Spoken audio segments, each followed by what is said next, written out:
Welcome to the deep dive. Today we're embarking on a really unique exploration into massage therapy. Hmm, We're guided by excerpts from Curso Meridiano Vital Massages 1. that's right. Now, this isn't, your typical deep tissue work. It's presented as more of a holistic Yeah, experience. definitely.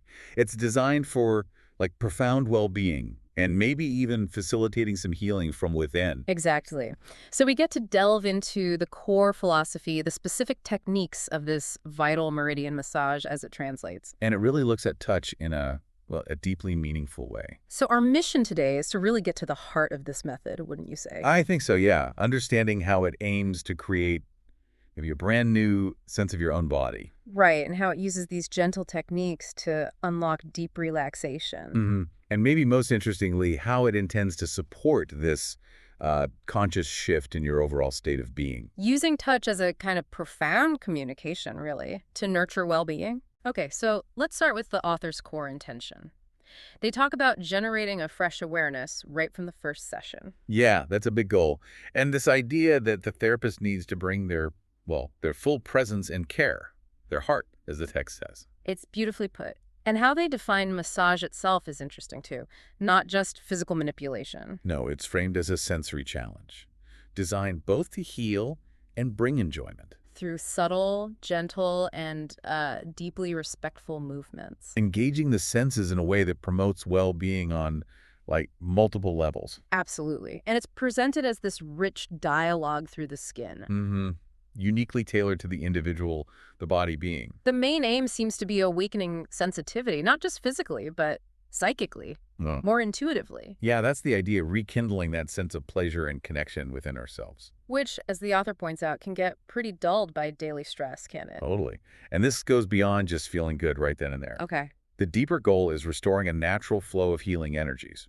Ah, right. The text suggests that as physical tension lets go, the mind's habits, those commands, they soften too. Leading to deeper relaxation and more natural breathing. Exactly. And that's where it gets really fascinating. That's so. Well, when the body lets go like that, the being, our sense of self in that moment, isn't dominated by those old patterns anymore. Okay, I see. It creates space. Right. Space for new sensory experiences to just emerge Hmm. spontaneously in harmony with the present. And this is described as the start of a transformation, Hmm.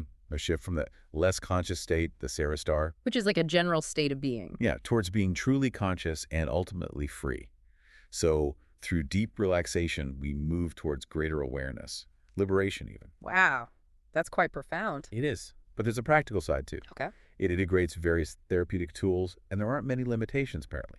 The aim is pretty significant. Yeah. Lessen or even get rid of pain. Which directly improves quality of life. Absolutely. It Yeah. speaks to the potential for real change. So if we look at the more formal definition, it's rhythmic, ordered manipulation of tissues. Yes, but always coming back to that central purpose, preserving or restoring overall health and well-being. And crucially, it's not meant to replace medical diagnosis, right? Not at all. Yeah. It offers valuable experiential information, a unique way to understand our bodies, but it's a complement, a powerful one, mind you. So in practice, it's not just about muscles then, No, muscles are part of it, sure, but it also mentions working on other soft tissues. and activating specific points. Subos and energy lines, meridians. Exactly. Concepts suggesting a deeper energetic landscape that touch can influence. And for this exchange to really work, there needs to be this unity, this empathy between therapist and receiver. Yeah, that connection is vital for an interference-free exchange. Mm, It highlights the relational aspect. definitely. And a good massage is seen as a journey, an exploration. Hmm. Connecting to the origin of pain through how it shows up in the body, not just attacking the obvious spot. Understanding its deeper roots. Which ties into that Bert Hellinger quote they include. Yeah. The same love that being blind leads to illness can also lead to the solution when it begins to understand. Suggesting the massage helps facilitate a kind of deeper understanding within the body. Precisely. And that understanding can be key to healing. Okay, let's shift gears slightly. The origins of the word massage, Right. The author notes it's a bit uncertain. but interesting possibilities. Arabic mass, gentle touch. Greek masin, to need. Hebrew mashek, feeling or touch. and French masser, also kneading. It's fascinating how they all point to similar actions. It is. Mhm. And then they introduce holistic massage. Holos meaning everything. So it's way beyond just the physical body. Yeah, involves energetic cleansing, influences the spiritual, the psychic levels too. It's comprehensive. And the therapist's voice plays a big role in this. A vital one, according to the text. Word choice, warmth, rhythm, before, during, after. To create that sense of containment, confidence, security. It builds that safe, nurturing space. It's not just mechanical. No, clearly not. And the point about pain is crucial. Yes, a good massage shouldn't cause pain, period. If pain comes up, you treat the surrounding area, the periphery. Exactly. Don't just push into the pain point. Listen to the body's signals. Which fits with the gentle, respectful maneuvers idea. Mm-hmm. And the effects are broken down? Yeah. Analgesic, relaxing, emotional. Hitting the physical, nervous system, and psychological planes, all interconnected. And we can't forget the skin, our largest organ. The primary receptor, right, full of sensors. Triggering things like vasodilation, widening blood vessels. Skilled therapists can use this to get that desired hyperradiorrhea, increased blood flow. Promoting healing, relaxation. Yeah. And different techniques affect different depths. ROS, those superficial glides. Versus pressures, percussion for deeper tissues, maybe even influencing organs or bones energetically. That seems to be the implication. Okay, so for this optimal massage experience, what's needed? Both from the patient and the environment. Well, the patient's agreement's key. Faith, trust, giving feedback, good and bad. Conscious breathing, too, and removing, like, jewelry. Right. Active participation. Mm. And the environment needs to be pleasant, warm, comfy. Appropriate music and, obviously, top-notch hygiene. A sanctuary, basically. Exactly. To support the body's own healing ability. And what about the therapist, the mesotherapeuta? What qualities are needed? They're seen as artists, really. Skilled communicators, perceptive, scientifically grounded, but also intuitive, creative. And deeply invested in the person they're working with, valuing that human connection. Yes. And their hands. Skillful, strong, agile, but soft. Balanced, symmetrical for those bilateral moves. Yeah. And hands that really feel. Mm-hmm. Embodying that mother hand, daughter hand idea. Tell me more about that concept. It ties into maintaining constant contact so the receiver never feels abandoned. Oh, okay. And even small things matter. Short nails, no jewelry on hands or wrists, avoiding hands that are too cold or hot initially. It shows real consideration. It's interesting how practical they describe it, too. A therapist is ready after several kilometers of skin. Huh? Yeah, that really drives home the importance of experience, doesn't it? And continuous learning. Humility. Definitely. And safety is paramount. The text is clear about areas to avoid. Emphatic areas, eyes, mouth, back of knees, armpits. Genital area, sternal notch, carotids, trachea, jugulars, thyroid, floating ribs. No percussion on kidneys, groin, areolas. It's quite a list. It emphasizes anatomical awareness and respect for delicate structures. So the ideal session works on 3 depth levels. Comfortable temperature, expert hands. And a present, willing patient, all working together. And then there are the contraindications. Things where massage isn't appropriate. Right. Absolute ones, where you just don't do it. Phlebitis, capillary fragility, certain heart conditions, infections, fever, acute injuries, fractures, tears, burns, tumors. It's a serious list. Therapists need to know this stuff. Absolutely. And then relative contraindications, where you need caution or modifications. Like labile pregnancy, hypertension, colic, tachycardia, light bruises locally. Skin reactions, diarrhea, bloating, hernias, some burns. It requires careful assessment. The author also talks about compassion, right? Therapists being aware of their own stuff. Yeah, their own emotional states, vulnerabilities, and seeing those as learning opportunities. That feels like it would make them better therapists, more understanding humans. Exactly. It deepens the connection. It's a beautiful perspective. And they even share a personal meditation practice before sessions. Mm-hmm. Closing eyes, breathing, introspection without judgment, allowing inner wisdom, seeing oneself as love and light, releasing negativity, listening to the heart. Wow. A real centering practice before giving that healing touch. It sounds like it. Mm-hmm. And finally, the study plan is outlined briefly, showing it's a pretty comprehensive course. Covering general principles, specific body parts, practical work. Yeah, seems thorough. Okay, let's dive into some of the specific techniques now. The very first one, bilateral cranial containment. Right. It's the initial physical contact. Patients lying down, therapist seated at the head.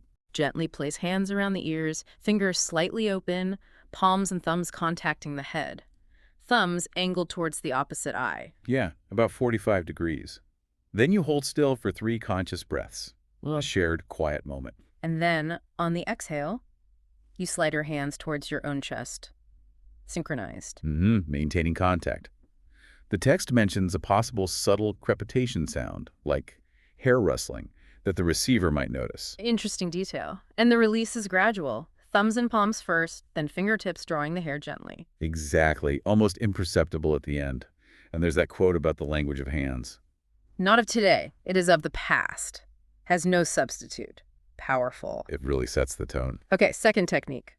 Resting palms and palps. Smooth transition is key here. Yes, maintaining that flow. Patients likely feeling more relaxed now. Still seated. Hands at the hairline. Index fingers near tear ducts. Thumbs hovering above the crown. Fingers resting on the hair, following the hairline contour. Then you slide fingertips from forehead towards the nape until wrists touch the table. Repeat a few times. Yeah, 2 or 3 times.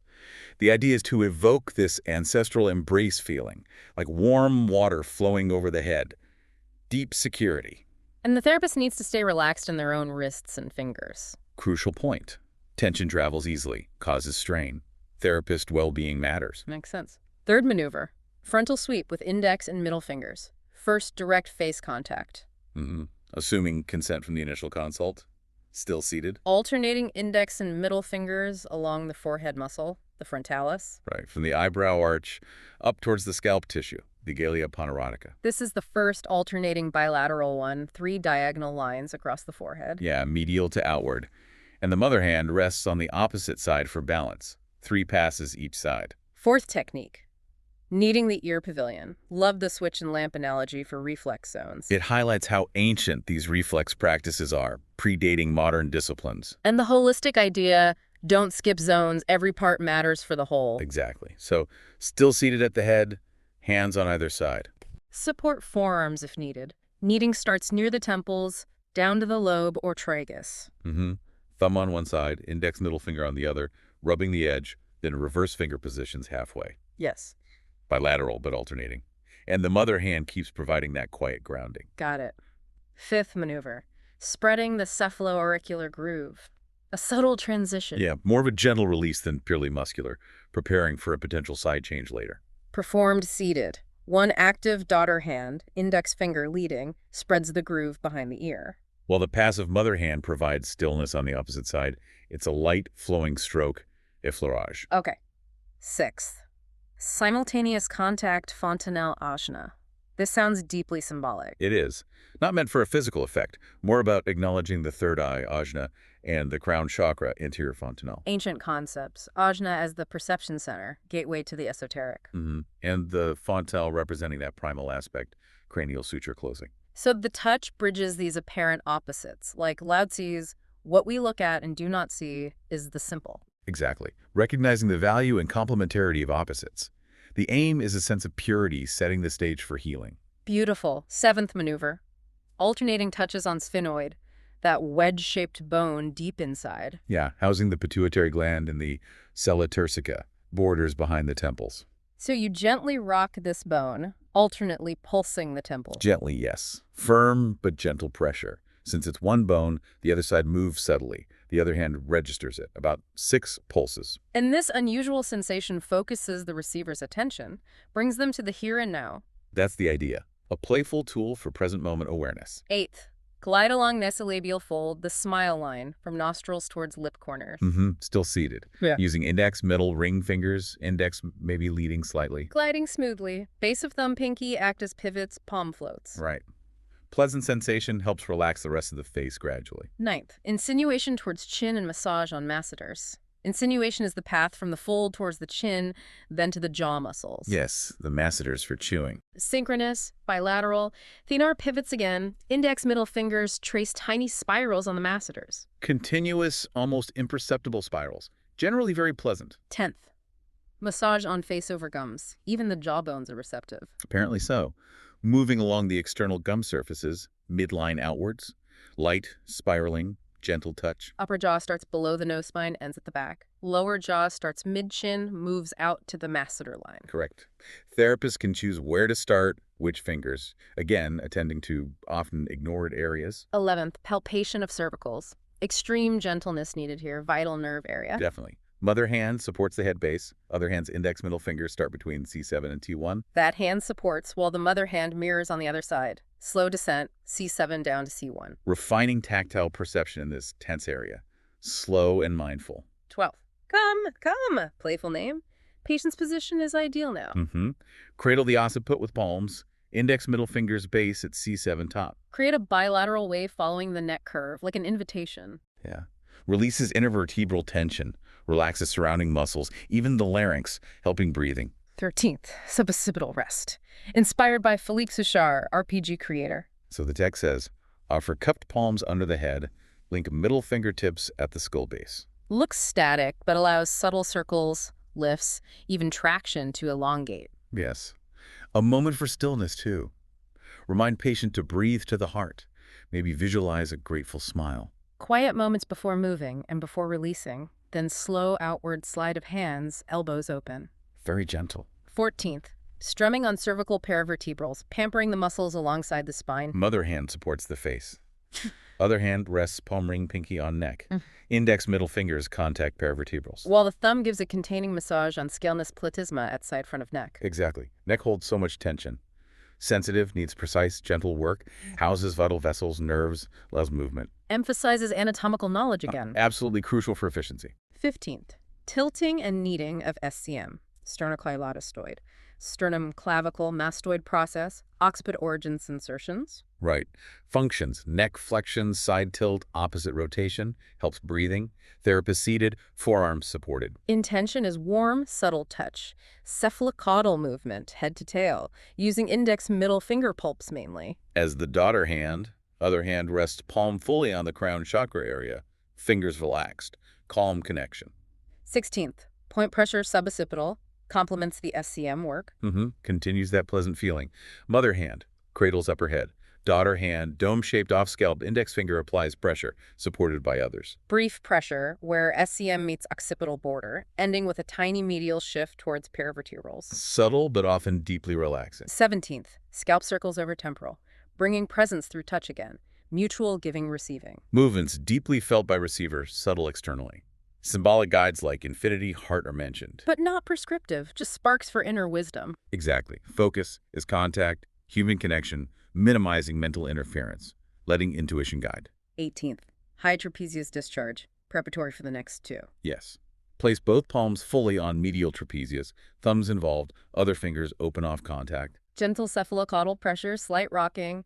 Trapezius is that big triangular back muscle. C1 to D12, out to clavicle, acromion, scapular spine, shoulder reduction, spinal rotation, elevation.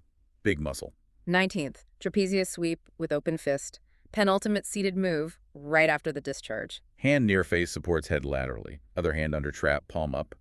Forms open fist, like holding small cylinder. Sweep upwards slowly.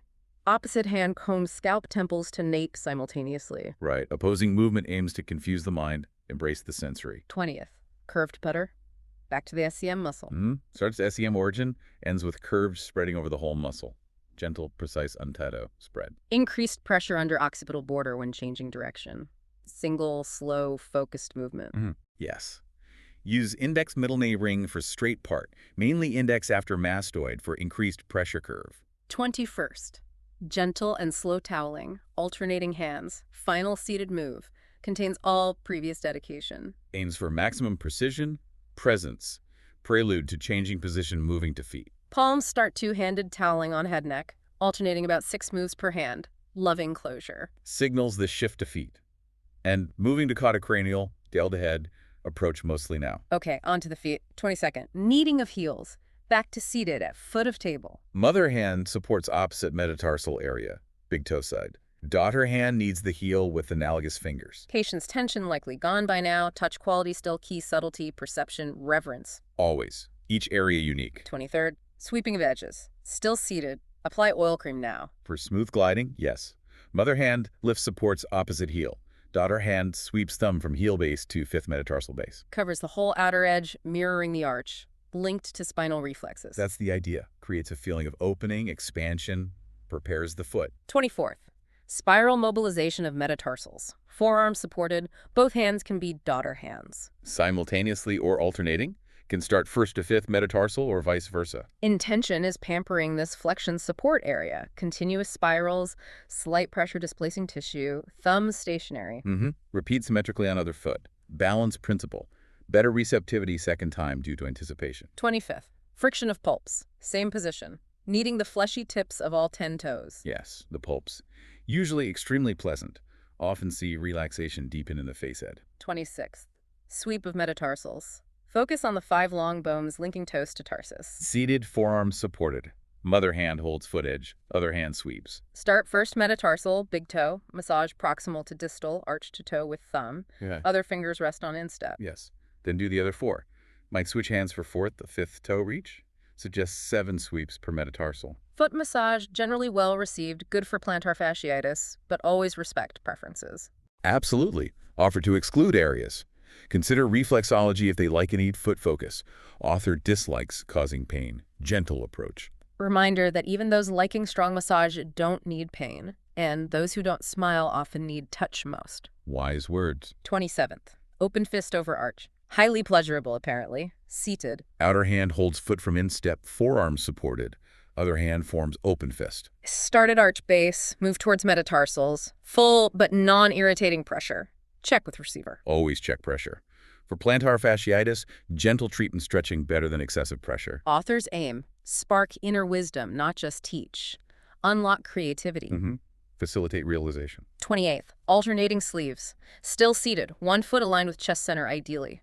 Oiled surface needed for a flourish. Yes, essential for gliding. Both hands form forks, alternately travel arch to metatarsals, gliding over. Like pulling up a thick rope without weight. 2 daughter hands working. Correct. Crucial. Never risk your own body's integrity. Effortless movement, mindful of space. Care for your work tool. Ensure receiver feels fluid motion. 29th. Pinches on edges. Several minutes in now, patient likely enjoying it. Same setup. Medial hand is mother hand, encompassing ankle for containment. Seems static but isn't. Opposite hand is daughter. Remember, no maneuver is just what it looks like visually. Complementary opposite. Right. Daughter hand does light, loving pinches along entire outer foot edge. Heel up to crease end of 5th metatarsal shoulder reflex zone. Slow pace, present moment awareness. Every part unique, fundamental, deserves same focus kindness. Beautiful sentiment. 30th. Path along spine. Closing for feet sequence. Last seated one here. Crossed execution. Daughter hand passes over mother hand, supporting heel, index finger on Achilles. Travels entire inner foot, pelvic girdle reflex area through spine reflex, ends on big toe, proximal phalanx, cervical reflex. Yes. Briefly notes toe bone structure, big toe 2 flanges, others 3. Closing move evokes gratitude. Okay, moving up to lower limbs. 31st. Resting palms on knees. Patient dorsal decubitus, bolster under knees. For lumbar rest, yes. Inhale, bring cupped hands to knees. Exhale on contact. Gently prompt receiver to breathe deep. Guide air body wide, maybe to heart. Feel connection, then change hand position. Tips of middle 3 fingers under patella lower edge, pulse patellar ligament. Then gently rock knees upwards a few cycles, resemble 7. Detach gently. 32nd. Catwalk. Simultaneous but asynchronous hands, alternating support, gentle sway like a cat. Start one hand returning to knee, then other. Final destination. Ankles. Cephalocaudal, slow pace. Therapist body might sway sinuously, each touch prompt, elegant like cat's paw. Changes every half palm length down leg, no rush. Sensation described as simply marvelous. Captivating. 33rd. Trash holes. Ankle region. Named from holistic reflexology view. Energetic openings, stubos as garbage bins. While more recent, traditional reflexology links area to abdominal lymph nodes. Both suggest significant energetic exchange here. Touch is deliberate pulsing. Intention. Favorable energy in, unfavorable out. That's the concept. Can be done standing if table height allows. Final one for today, 34th. Patellar rocking. Stand in warrior stance for firmness control. Recommended. Weight distributed from hands below knees, fullest contact on anterior tibialis, near patella, focusing on patellar tendon. Gently rock entire body a few times. Example, 7 cycles. Using index middle fingers to initiate oscillation. Rocking should be almost imperceptible. Maintain subtlety. Ideally evokes deep comfort zone, maybe from early existence. Psychologically resonant. Withdraw hands with same gentleness as contact. Every detail matters. Receiver as temple, deserving gentleness, respect. A powerful philosophy underpinning it all. So as we wrap up this deep dive, let's recap the key principles of meridiano-vital massages. We've seen the power of intention, haven't we? Definitely. And the importance of communication, touch, and words. The holistic approach to physical, energetic, emotional well-being all tied together. And that focus on facilitating a conscious transformation in the receiver. Mm-hmm. This exploration hopefully provides that shortcut to understanding this unique, potentially healing approach. Giving insights into the philosophy and the specific, very purposeful techniques, we hope it sparked some curiosity for you. And offered maybe a new perspective on mindful touch. Right. And for a final thought to take away, consider how you might bring more mindful touch, more intentional presence into your own interaction. Even small ones, day to day. Yeah. Think about how that awareness could contribute to well-being, deeper connection with yourself, with others. Drawing inspiration from these principles even outside a formal massage setting. Exactly. Thank you for taking this deep dive with us.